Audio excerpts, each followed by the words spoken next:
What's boys and girls? The Oscars were yesterday, and we're here to talk about the Best Picture winner, The Shape of Water. The Shape of Water. Who saw that one coming? Now, if you've seen our previous videos, we give a Oscar prediction. I predicted that Call Me By Your Name was going to win. And that's who you wanted to win. And that's also why I wanted to win. I wanted Dunkirk to win. I knew it probably wasn't going to win, but I felt Lady Bird was going to win. Now, The Shape of Water. Guillermo del Toro. Usually, so he won Best Director for this, and usually you can win Best Director. You know, not all the time, but you end up winning Best Picture. Usually most of the time. And let me say, the directing was great. The directing was phenomenal. Because he was in charge of everything. So what is that? The visuals. The visuals. The setting, the music. Costume, set design. He had a hand in a lot of that stuff, and it definitely shows. Guillermo del Toro is very imaginative when it comes to his films. You know, he did Pan's Labyrinth, he did both the Hellboys, you know, Crimson Peak, Chronos, Devil's Backbone. This guy just he doesn't box himself in. Pacific Rim, another one he did. He doesn't box himself in with one type of movie, but if it's one thing his movies always deliver, it's entertainment. And it's a good entertainment value, not the cheesy kind where it kind of, manipulates you. He is just a natural selector when it comes to story and unique qualities. Now, The Shape of Water seems to, it seems like a very, very original story. This woman falls in love with this aquatic beast. But what I think this movie did well in comparison to something like Pan's Labyrinth, as you've seen, is that it's a lot easier to digest for a lot of the general audiences, which I think is kind of the reason we might not have liked it as much as everyone else did. Pan's Labyrinth is dark, and it deals with the Spanish Civil War, which is, for a lot of Americans, you don't really know that. A lot of them don't really know about it. Even, Spanish Americans who were born in this country, they might hear about the Spanish Civil War, but none of us really know a lot about it.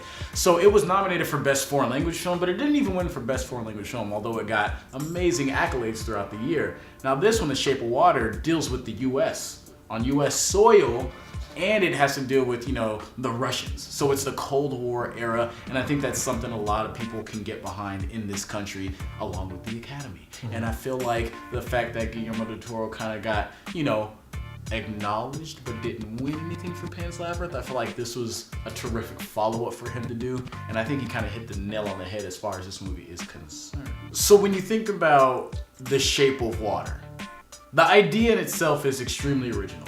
That's what I give it a lot of kudos for. You take the Cold War and you rewrite a certain part of its history. You know what I mean? We don't know if there is top government facilities holding aquatic creatures that they didn't understand how they worked and thought they could use it for weapons and all this other stuff. That sounds like a long shot. It's cool when people can rewrite history, as Inglourious Basterds did, Quentin Tarantino. You rewrite history. It's a beautiful thing because you can go, okay, I'm gonna take the world and I'm shift it to my own light. And I love when Guillermo del Toro does that. But the storytelling mechanics used in this film, they're very safe. There's nothing about this movie aside from, okay, she falls in love with an aquatic creature. But if you just think about the theme of love and how it's handled in the film, it's still kind of like a lot of other films. But one of the things I like about Guillermo del Toro is that he kind of blazes his own trail, and I don't feel like he did that entirely with this one. I think the best thing about this movie, the quality of the visuals. Some of the scenes in this film are just amazing, like when they're, her whole apartment's underwater and stuff like that. You're just like, oh, come on, that is beautiful. That is, and I think maybe that's what he was going for. It's this whole idea of escapism, of love in a dark time, that, it's enduring, that it'll pull through, that good always conquers evil. And I do like that theme that he plays with. Like we said before, I just wish it was finessed a little more in his own original kind of flavor. So the movies that we thought were gonna win, I thought Call Me By Your Name was gonna win. Now, I like this movie because, for me, I feel like it's kind of a one-of-a-kind type movie. It is. It deals with coming of age, and there's a lot of movies that deal with coming of age, but also deals with sexual awakening and discovery. And not only that, it's about two homosexual men. Well, one's a man, and the other one is a 17-year-old boy. Now, these are two vastly different ages, and one is a underage boy. So just even on that, it's not something that we're too used to. We're used to a lot of just love stories in general, but this is a love story, very particular in itself. Yeah. And it's very beautiful, and the acting is incredible. and the story at the end with the father. I feel like it should have won. I feel it's such a poetic film, like in the fact that it's such a niche film, not necessarily in its subject, but how it is portrayed, how it's edited, how it's acted and written, everything the about music, this, the visuals, the Italian countryside. Oh, just everything about it.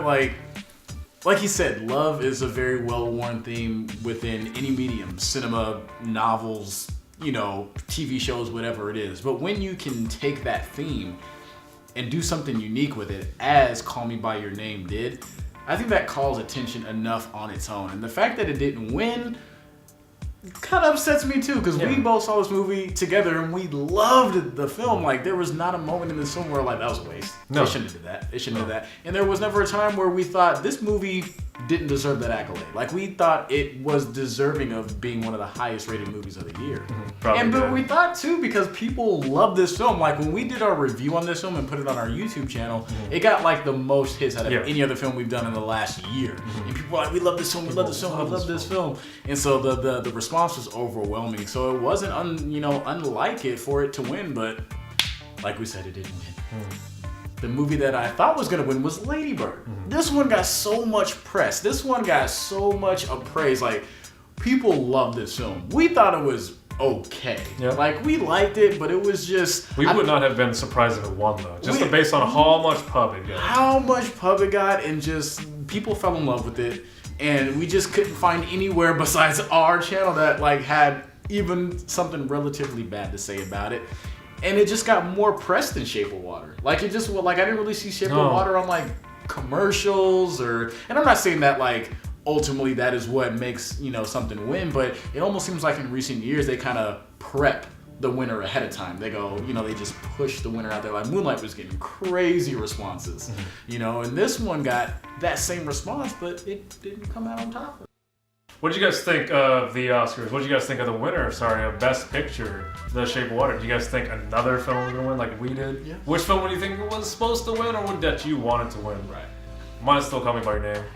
Well, that was our review that was our reaction for the best 2018 Best Picture. Guess what?